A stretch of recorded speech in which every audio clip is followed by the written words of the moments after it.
On today's Locked On Thunder podcast, what is the Thunder's ceiling in the NBA postseason? What are some key advantages that they have, and what's been the biggest surprise so far this season? You are Locked On Thunder, your daily Oklahoma City Thunder podcast. Part of the Locked On Podcast Network, your team every day.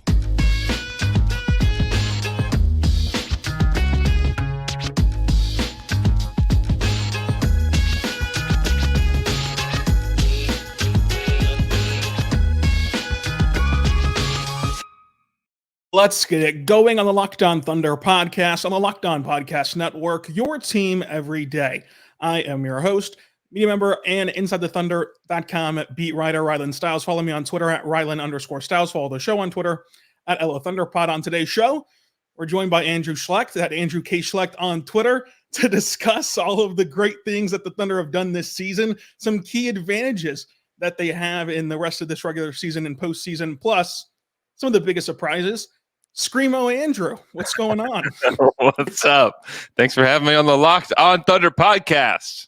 It's a pleasure to have you on the pod. It's been a lot of fun, of course, talking Thunder basketball with you, but this season especially has been a lot of fun.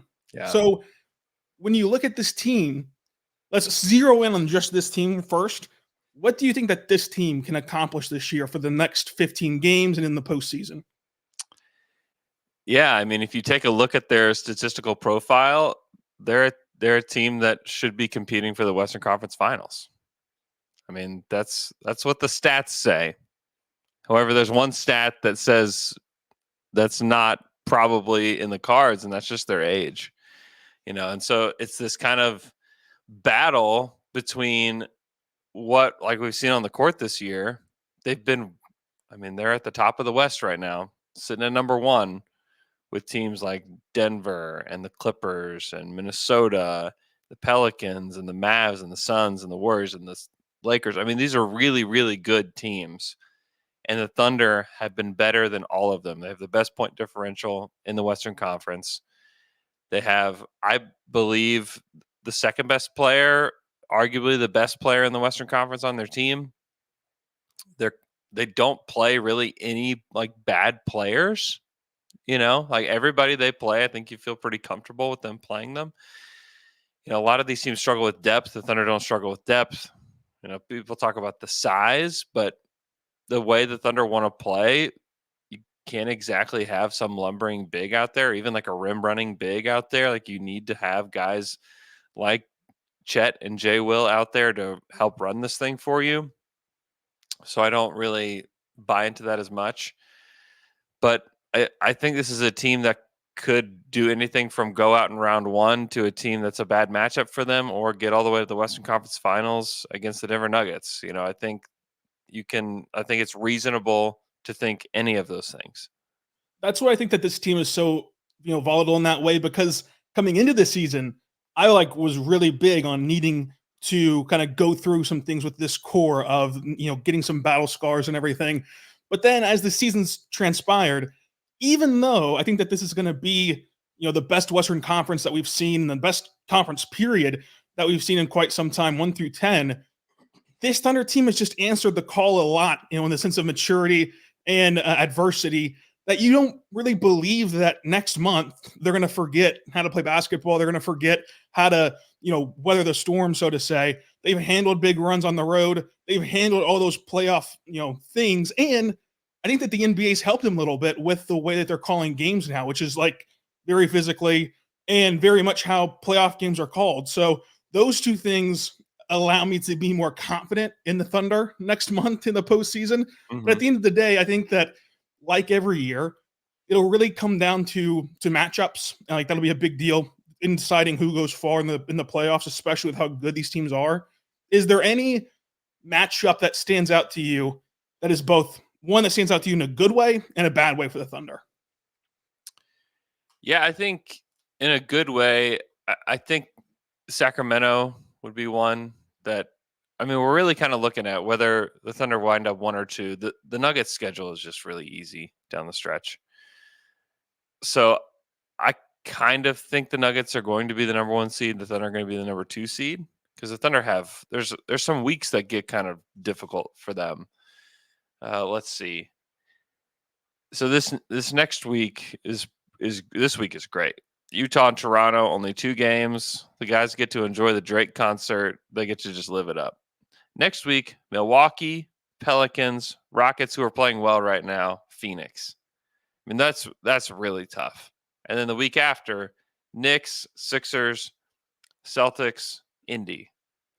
I mean, that's really tough. That's a tough 2 weeks and a lot of games in 2 weeks. So I think they'll end up at number 2.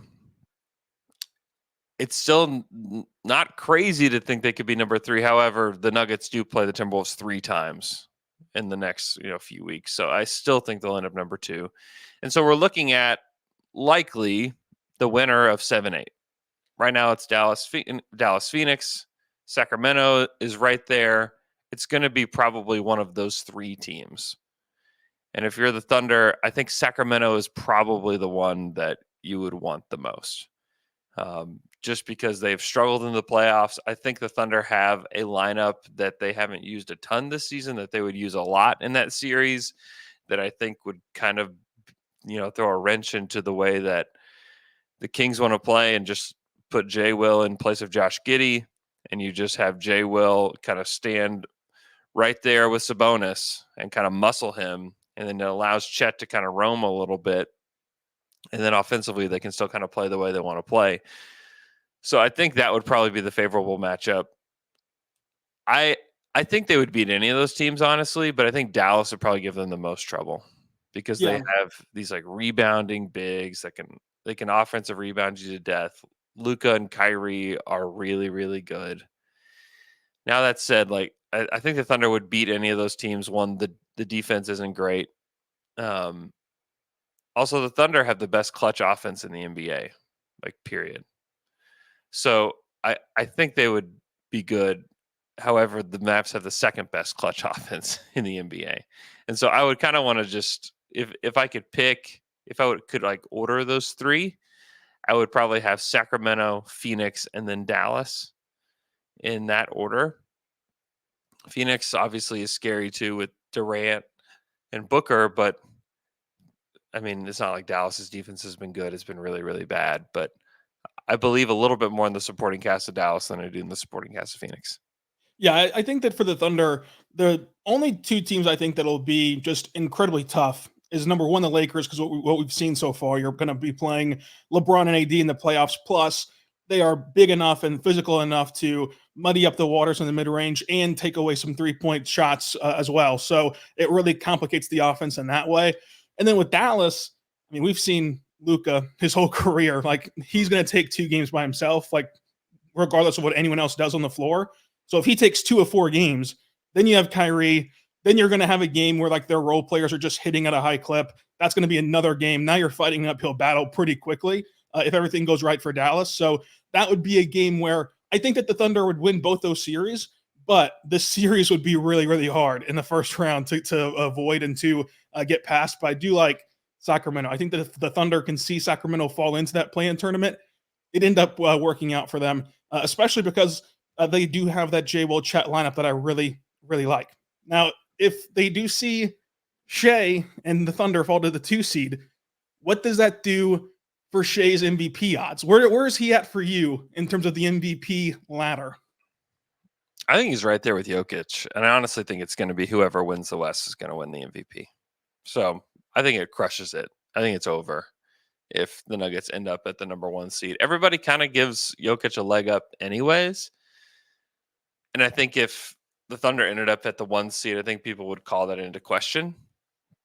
But I think as long as the Nuggets finish ahead, people are just ready to give it. The media is ready to give it to Jokic right now anyways. But I think especially if they're ahead of the Thunder, I think that they'll get it. It's also going to be, I mean, here's the thing. Shai has an opportunity ahead of him. The Nuggets have this easy schedule. The record will look good. But there may not be like the marquee games for them. You know, these Timberwolves games may not be the marquee games that they were supposed to be without Towns there. Now the Thunder, Shai has a real chance to have some marquee games ahead of him. against Milwaukee, against the Pelicans, which is going to be tough. They play Phoenix and OKC next Friday. That's a tough one. He has he could, if they string together some really good wins, he has a chance to win this MVP. I mean, Russell Westbrook in 2017 won the MVP in the last 2 weeks of the season. If we were at this point in 2017, I don't think that we would have. I think we would be saying James Harden's going to win the MVP. We just don't know yet. And so I think if Denver did finish ahead of them, I think Jokic would get it. But Shai has the opportunity to go get it. He's got to have some spectacular games.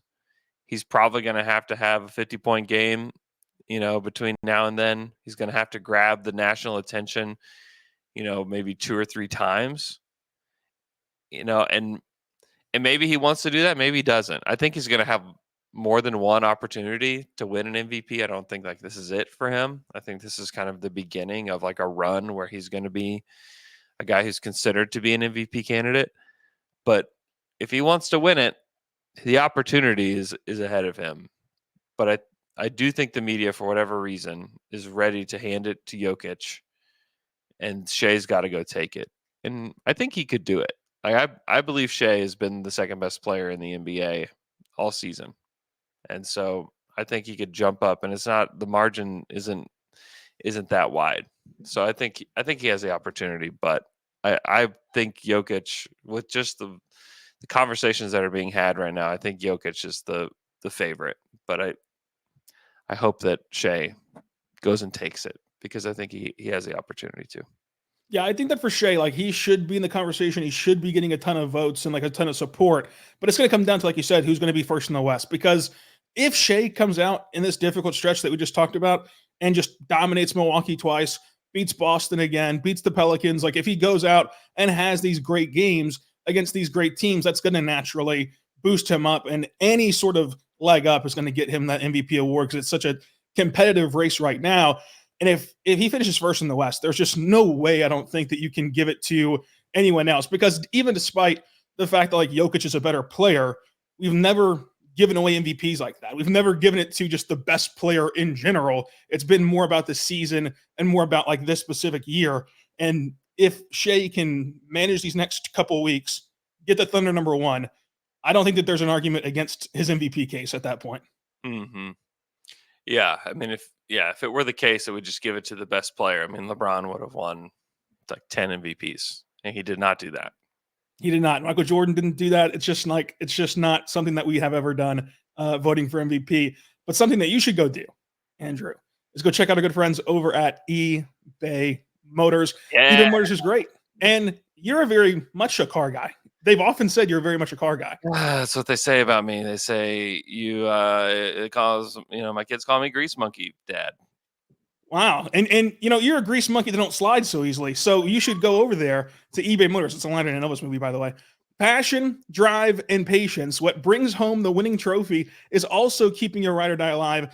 Go there right now, because eBay Motors has everything that you need to maintain your vehicle and level up your peak performance. So, Andrew, for your truck, whether you're looking for a supercharger, a roof rack, an exhaust kit, LED headlights, or more, you can make sure you're into the speed, power, style, and finesse of your eBay Motors trip. They have you covered with over 122 million parts to choose from. Your number 1 ride or die. You're going to find exactly what you're looking for with eBay Motors Guaranteed Fit. Your part is guaranteed to fit your ride every time, or your money back, because with eBay Motors, they understand that you want to be burning rubber, not cash. With all the parts and the prices that you want, it's easy to turn your car into the MVP and bring home the win. Keep your ride or die alive at ebaymotors.com. Eligible items only and exclusions do apply. eBay Motors Guaranteed Fit, only available for U.S. customers. We're back on the Locked On Thunder podcast, on the Locked On Podcast Network, your teams every day. Andrew, this has been a great season so far for the Thunder. We've talked a little bit about their ceiling. It's kind of up and down, but let's say that they reach their ceiling of they go on this Western Conference Finals run, and then from there, anything can happen in a 7-game series at that point. What will be the reason why? What are some of their key advantages for this team this year? I think it's their versatility in scoring for the most part, and also just their 3-point shooting. They've been a really good 3-point shooting team all season. Shai obviously can get downhill. The amount of guys that can get downhill and create open shots is kind of like the way this team was built. And having Chet, having a spacing 5 is also a huge reason why. One, you have one of the best scorers and the most efficient scorers in the league in Shai Gilgeous-Alexander, and that really helps. If like the engine of your offense is outrageously efficient like he is, great. Then you have like this near clone of him in J-Dub who does almost the same stuff. He gets downhill, he gets to the hoop, scores efficiently around the rim, scores in the mid-range, is a better 3-point shooter, needs to take more threes. I'm interested to see if he can get that number up to like 5 or 6, at some point in his career rather than 3. But he's shooting almost 45% from 3 this season. Those guys. And then everybody is complimenting really well, especially Lou Dort. Lou Dort's had a great season, shooting 41% from 3. Great defense. He's kind of like the 3-and-D guy that you've always wanted.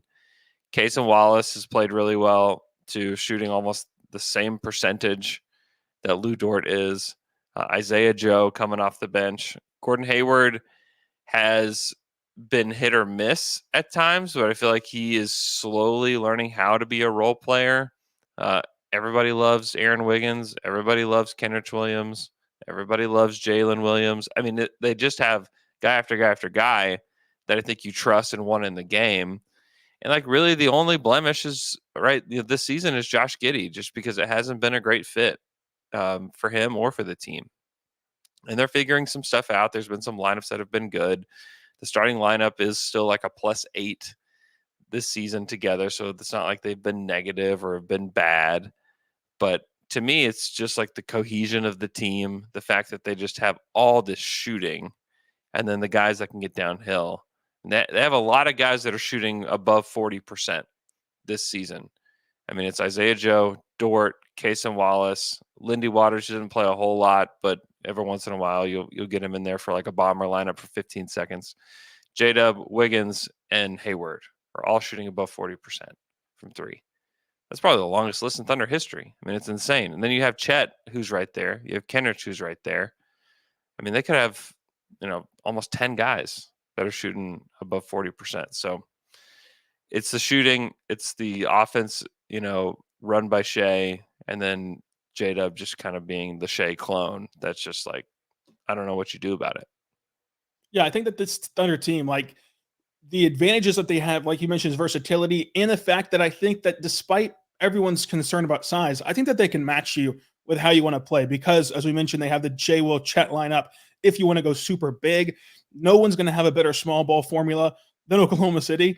And I think that we've seen this Thunder team, even as the game's getting called differently now and more physically now post All-Star break, they've adapted to whatever the style has been this whole regular season. If you want to bomb away threes, they're able to keep pace from beyond the arc in games. They're able to muddy things up defensively if that's the kind of tenor of the game. So their ability to adapt to styles of play and make the in-game adjustments, I think, is huge. And I think that part of that is, in most series, I think that you're going to have the coaching matchup and the coaching advantage in most series. Like, I know that we got to see it in the postseason. That's typically whenever we evaluate coaches, but I think that Mark's going to be one of the better postseason coaches that this league has. And so when you have that plus this good of a team and this young of a team with so many stars on it that can go get buckets like Shai and J-Dub, I think that that's enough to kind of get you kind of over the edge, so to say.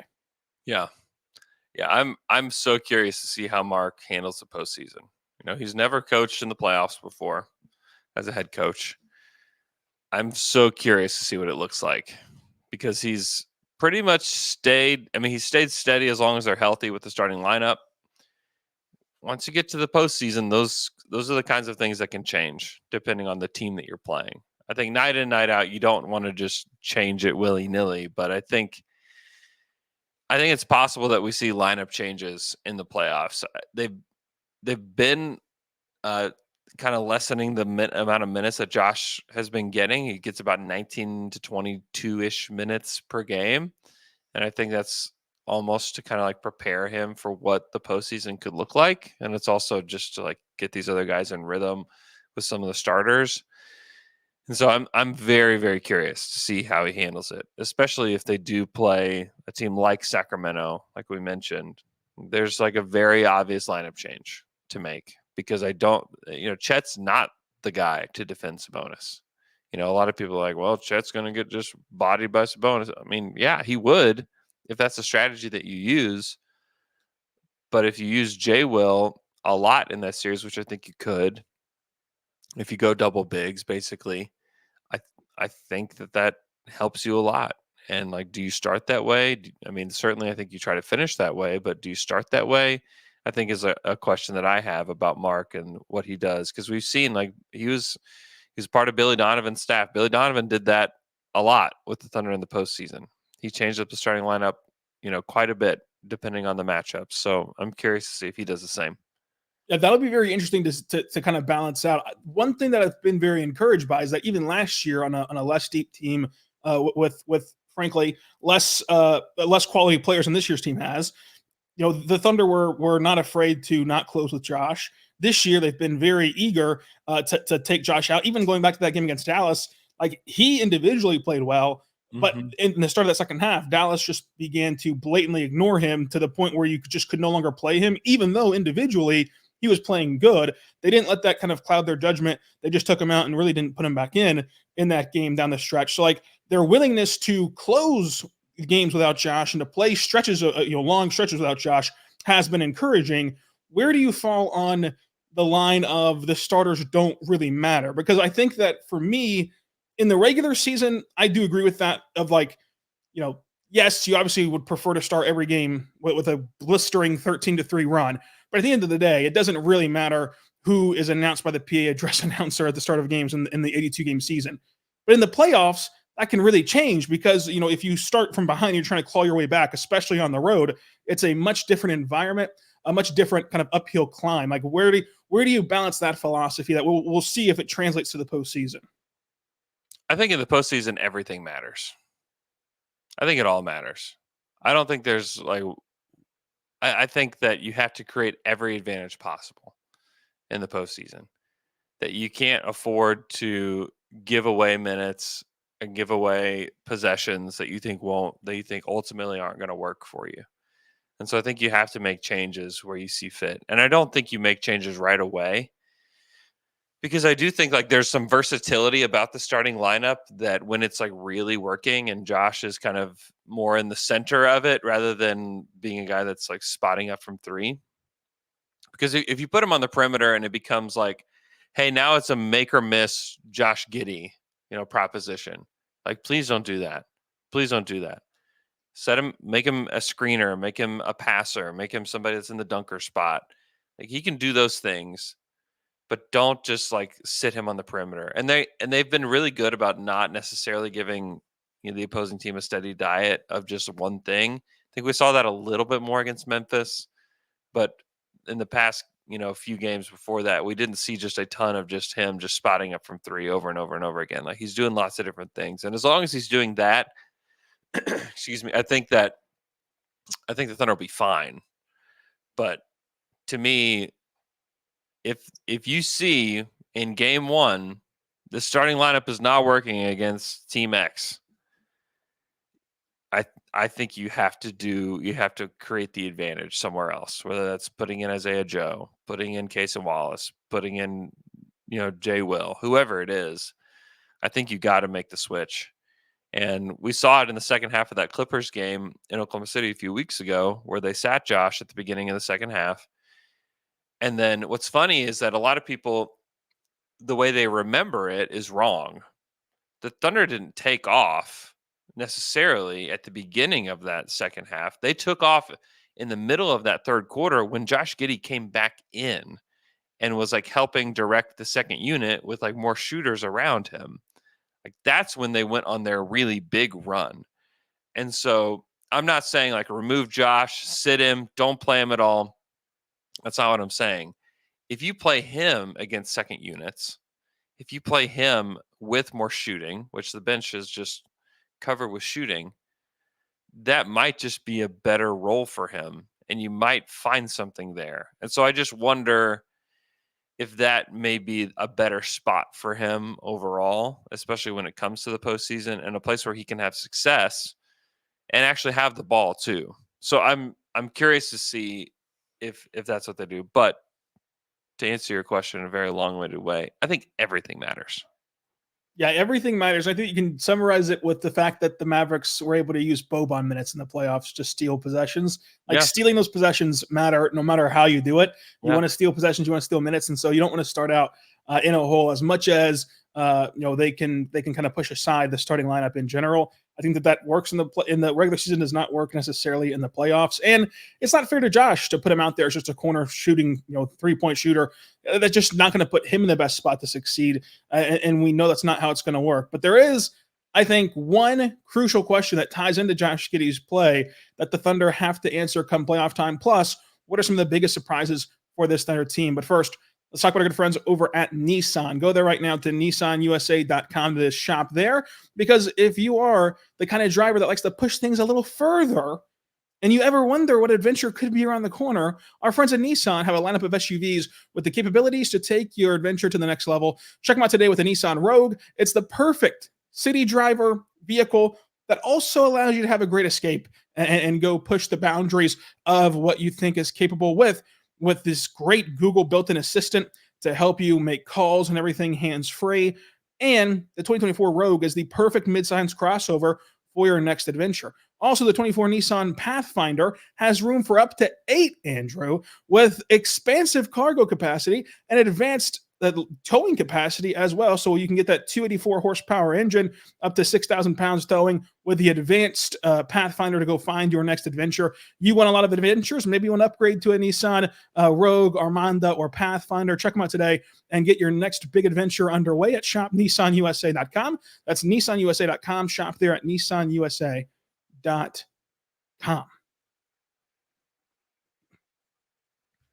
We're back on the Lockdown Thunder podcast. Andrew, thank you so much for joining us. The first issue on the table for segment number 3 is that how do you think the Thunder will manage a playoff style of basketball if it goes the traditional way, where the game slows down, it gets more into the half court, which will oftentimes lead to maybe less fast break points, maybe less just raw turnover numbers? How do you think the Thunder team will react in that setting? It's going to be difficult for them.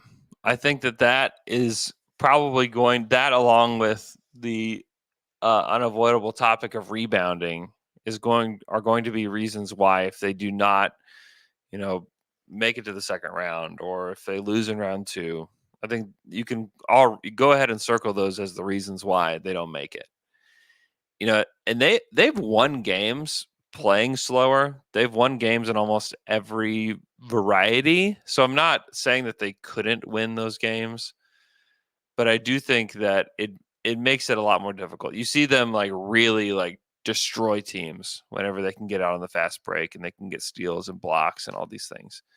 But I do think the half court stuff makes it a little bit more difficult for them.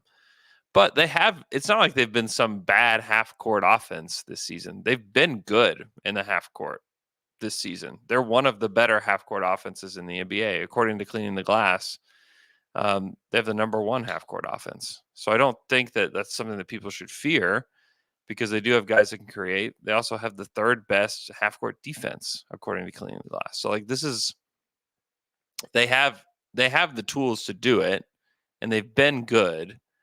But like you said, with the Lakers, it's not really a matter of slow versus fast, but it's more what can they take away?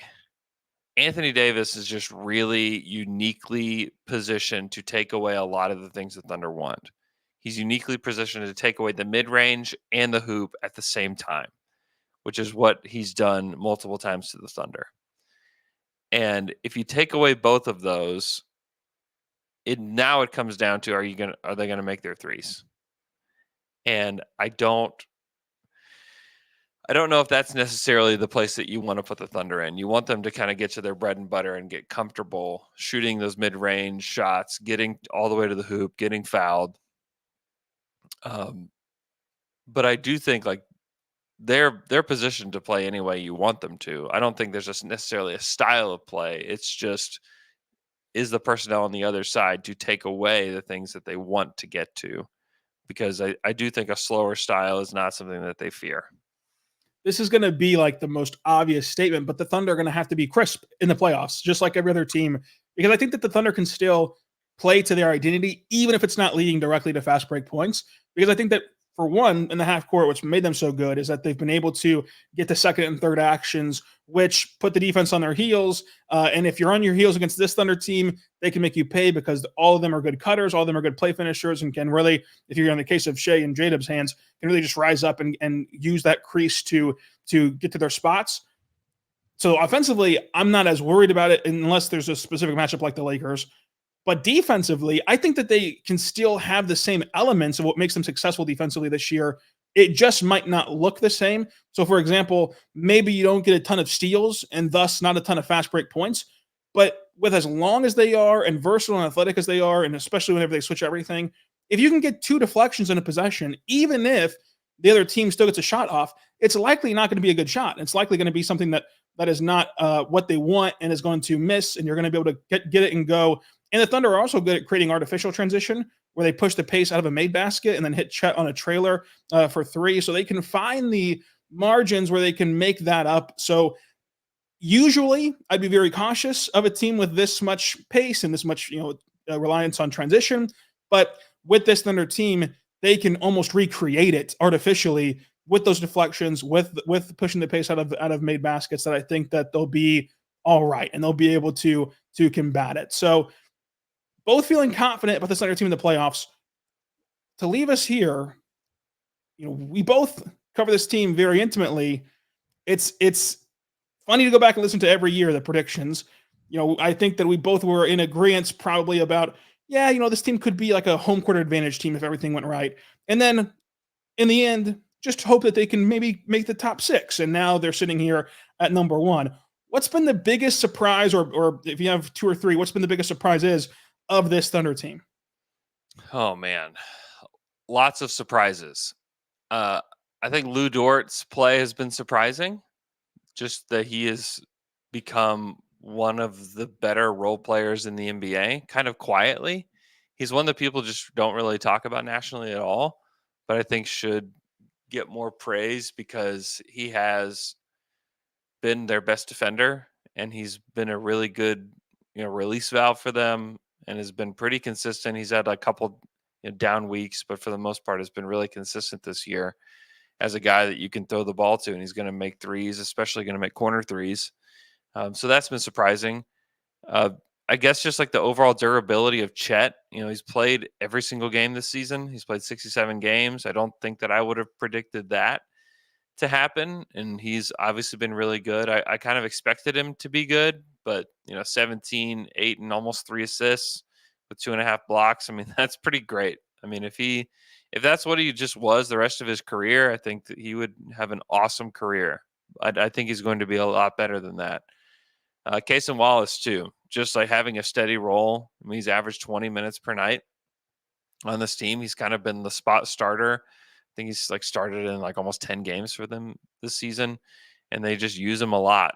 And Mark really likes him, and that's also been a surprise.